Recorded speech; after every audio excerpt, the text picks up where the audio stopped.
Senua finds a unique courage to keep pushing forwards on her quest, no matter what. She sees the world differently to those around her and faces challenges others would avoid. When driven so strongly by one powerful purpose, she will do anything to rid the world of the darkness. This is her life's mission, and she will not stop until she fulfills her quest. My name is Eddie, and I have lived with psychosis for most of my life. To me, psychosis means living in a different reality, a reality that isn't shared with other people. Often living with psychosis is dark and miserable. While experiencing psychosis, I've got to hear the voice of God, the opposite, seen and spoken with angels, and been to hell itself. Recovery college and peer support really did turn my life around.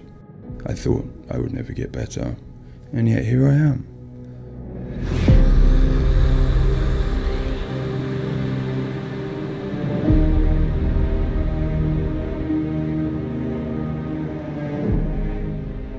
The things that Senua experiences in Hellblade are very similar to some of my own experiences. She lives in a reality that other people might find hard to understand.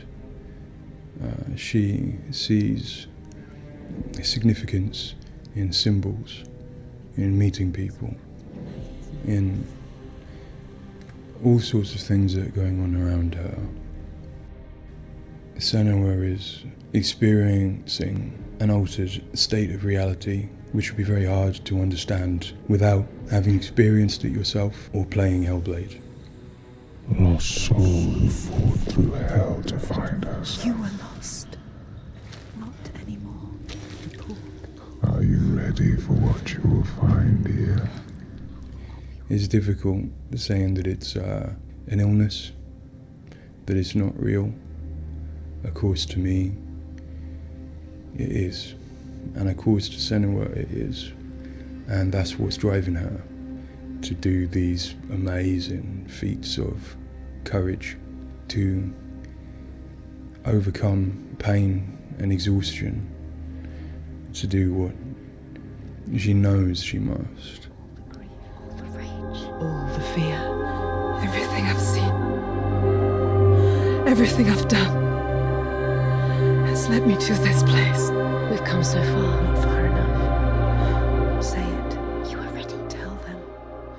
In Senua's Saga Hellblade 2, we tell the second part of the story of Senua, a Celtic warrior who, like Eddie, has experiences of psychosis, seeing the world in a unique way and existing in a reality unshared by others.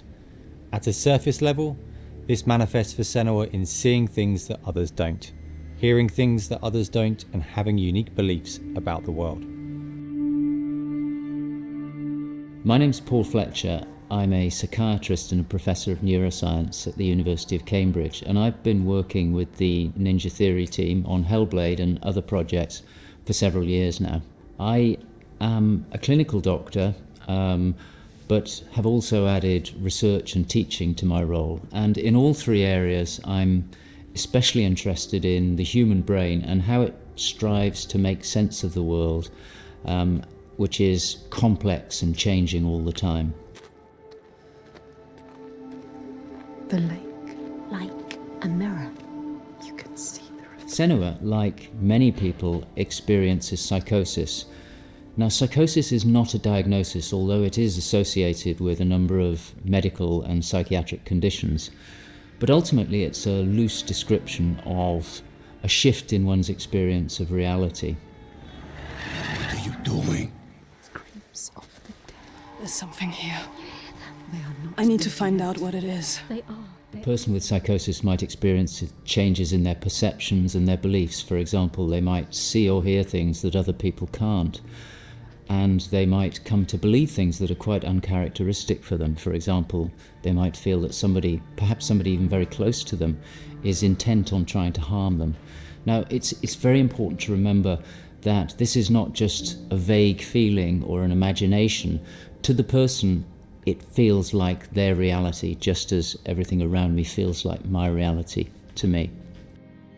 I, like many people, feel that in order to even begin to understand psychosis, we have to start with thinking about how the brain works in general, how it makes sense of the world around it. And when we do that, we're repeatedly confronted with evidence that actually it doesn't just rely on the evidence of our senses, but it actually relies on what it already knows, on its predictions, its anticipations, and its expectations.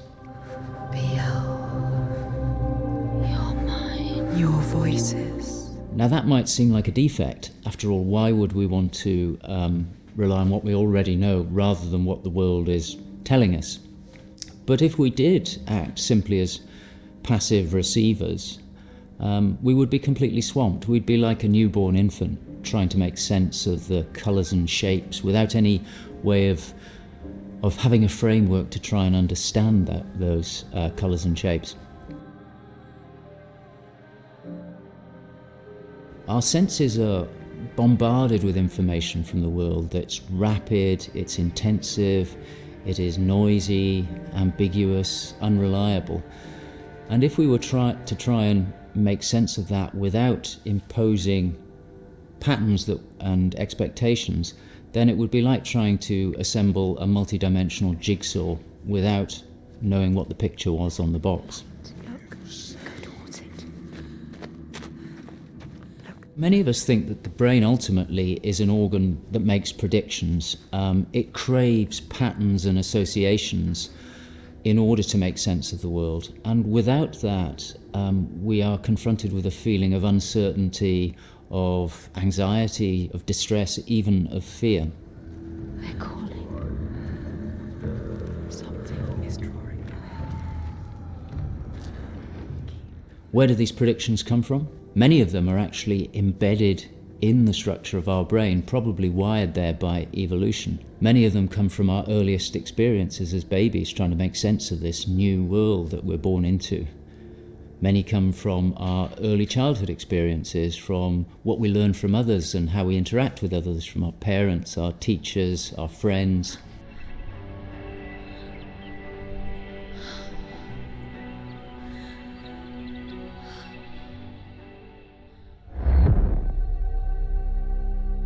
We all have a feeling that we're directly in contact with an objective reality, but it's probably the case that what we experience as our constructed model of the world is a blend of the evidence of our senses, but also what we are predicting or expecting from the world.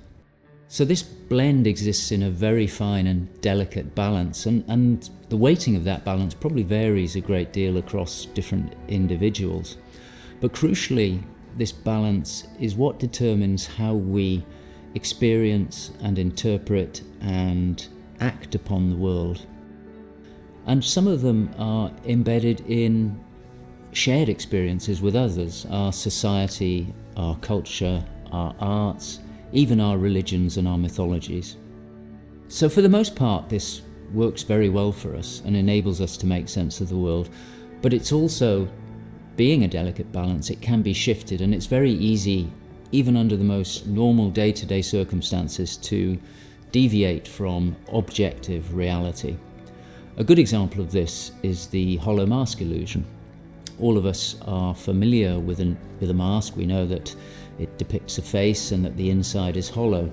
But when we see the mask rotating round and we see the hollow side, there is a deeper prediction, probably embedded in our brain, that facial features tend not to be hollow, that they stick out. And this deeper prediction can override our knowledge that the mask is hollow and make us actually perceive the face as sticking out at us. Despite what we know, the deeper predictions will override this. So for me and many in my field, perceptual illusions like this, which are very common, are really interesting because they tell us something fundamentally about how the brain is making sense of reality using its predictions. But more than that, for me, it's very interesting because it begins to give us a sense of how psychosis might begin to emerge. Psychosis is this experience of an altered internal construction of one's reality. And it seems feasible that this is dependent upon this balance I've talked about between predictions and evidence.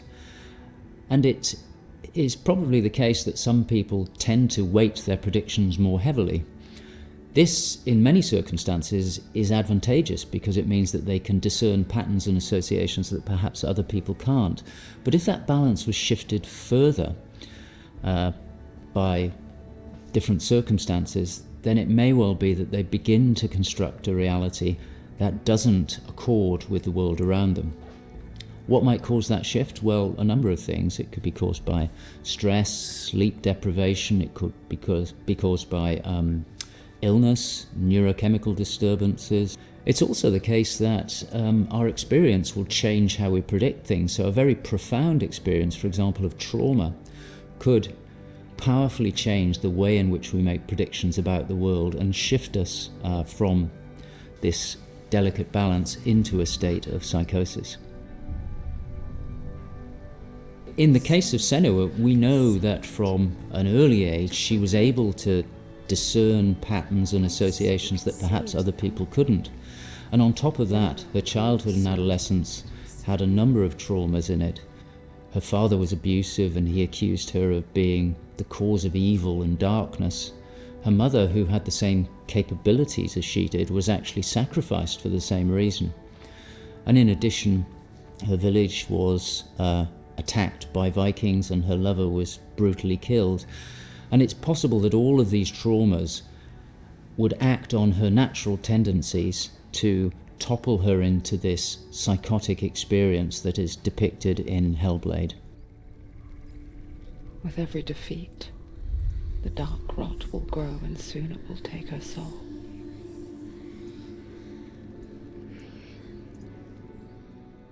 In Hellblade Senua's Sacrifice, we find Senua discovering and understanding her experiences. They're relatively new to her, and the pain and torment feels at its most acute. Having travelled to a new place, with a mind full of her trauma and Druth's stories of the Vikings, she embarks on a journey of coming to terms with what has happened in her life. Ultimately, rather than finding the unachievable certainty of rescuing Dillion, she achieves certainty in the realisation that Dillion is gone forever. She learns to accept his death, and in turn, her experiences of psychosis. Even in darkness, the wonder and the beauty of this world never leaves us. It is always there, waiting to... In Senua's Saga, we find Senua at a different place on her physical and mental journey. Empowered with the sense that she has overcome her own darkness, she's now compelled to follow a new quest, to save her people from that same darkness. You smell their fear. He's here. Death is coming. Look at the bones. Death is coming for Look at the you. bones. That's going to be you. That's going to be everyone. In Sacrifice, Senua's psychosis is acute and all-consuming. She is preoccupied and absorbed by her experiences. To some extent, she is enveloped and enslaved by the darkness. She cannot ignore her voices and visions. She's totally committed to the quest within her altered reality. In Saga, there has been some resolution to this. There's no miracle recovery. She still experiences the voices and visions. She still has a changed reality. But the balance of power has shifted. She is the one who is able to be in control. She's able to resist and challenge the voices. She's able to make decisions that much more clearly reflect her own goals. I see through your lies, and I will show them how to see as I do. I will not appease your gods. I will destroy them. And in addition, in Saga, She is able to encompass the reality of others. She sees them for the constructions that they are, and she is able to interact with them. And I think that's a very powerful change and a very important area to explore. They have lost everything. In Saga, we've had the opportunity to explore the next phase of Senua's mental health journey. One where she's come to a place of understanding, but where she and us as creators have new challenges to overcome. Where Senua's belief system will clash with that of others. Her experiences will play out in the presence of people who don't share her perspective. And where she feels a new sense of power in being chosen for the quest, but also a new weakness, bowing underneath the weight of responsibility that sits on her shoulders. Wait.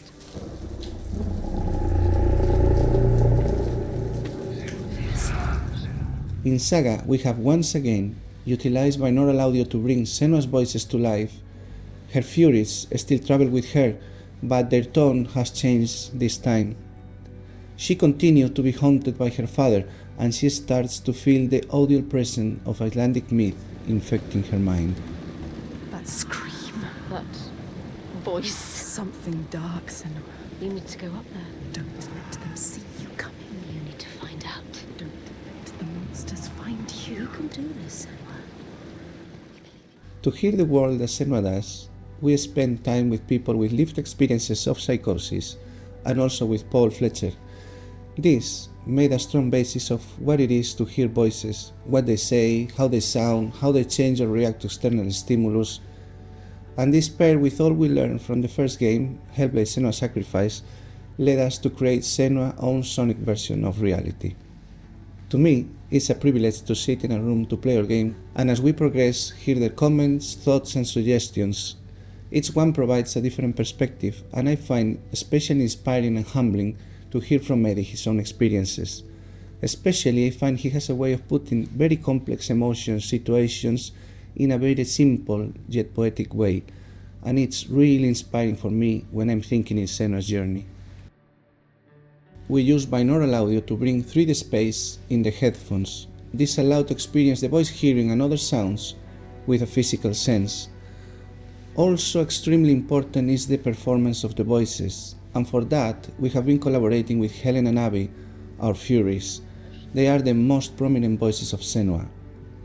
The way we perform is important as well, allowing for freedom, movement, creative input from Helen and Abby, and also important to have with them conversation and spend time talking about the journey of our character.